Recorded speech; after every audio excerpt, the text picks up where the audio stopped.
Hi, welcome to Richard Cabile YouTube channel, and for today's tutorial, I will be teaching you on how to remove schedule set time of Do Not Disturb on iPhone X. But first, kindly subscribe to this channel and don't forget to hit the subscribe button and the bell to notify you for the new updates. And let's start.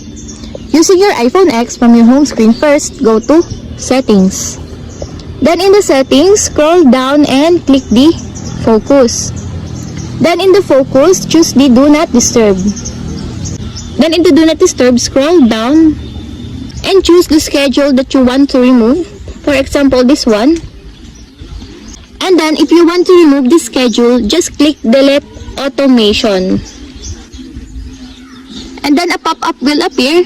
Then you have to do is confirm Delete Automation. And that's it. We have successfully removed scheduled set time of Do Not Disturb on iPhone X.